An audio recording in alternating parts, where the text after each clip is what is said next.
Hi, everybody. The big takeaways from Chapter 8 on human development are these. First takeaway, notice that psychology views human development as a lifelong process, with each decade of life holding themes and events and offering new and unique challenges every decade. It's common to think of child development, which is only from birth to adulthood, and imagine that when we become grown-ups, that development ends, and that's just not true.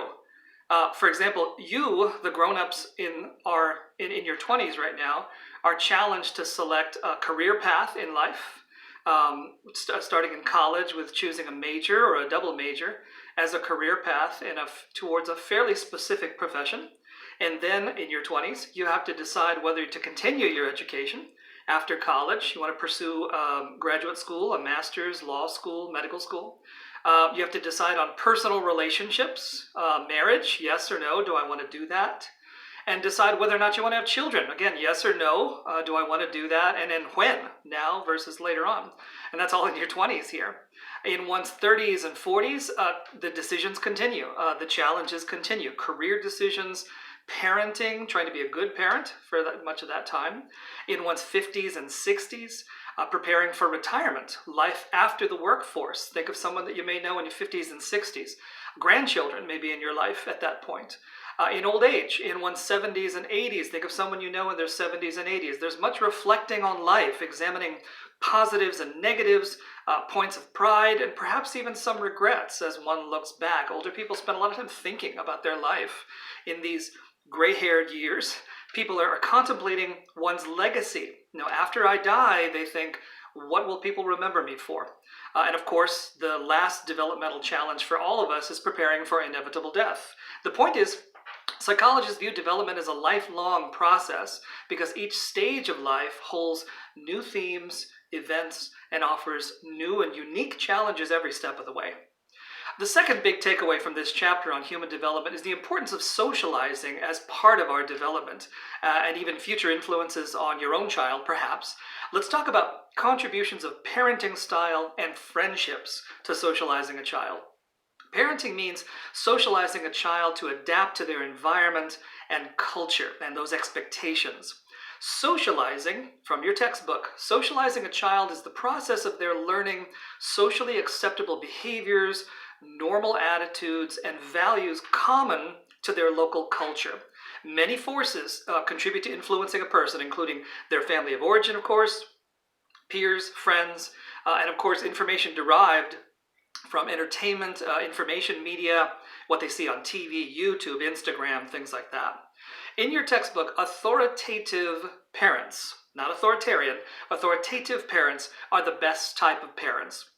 Authoritative parents set high expectations, but with reasonable and realistic standards. They enforce rules. They enforce limits, like setting household rules, and at the same time foster independence in the child. Good parents know this is really a balancing act. Authoritative parents make rules and provide freedom and independence, and they balance that. So it can be a challenge. Authoritative parents encourage open communication as a means to show respect and maintain positive relationships. And research shows, sure enough, that as a result, the children of authoritative parents are more likely to become self-reliant, assertive, and responsible than the children of other types of parents. Your textbook talked about permissive parents, for example. Bad parenting. Lastly, let's take a look at the influence of friends, again, as part of socializing. Friends are the childhood peer group, usually composed of children or teens of the same sex and race and similar social background. Friendship groups often share similar values, such as perceptions of what's cool or similar interests or hobbies that they prioritize and spend time together enjoying. That group of peers provides a really important vehicle for developing social skills and a standard of comparison against which children's attributes can be evaluated. This is especially in middle school and high school years for sure.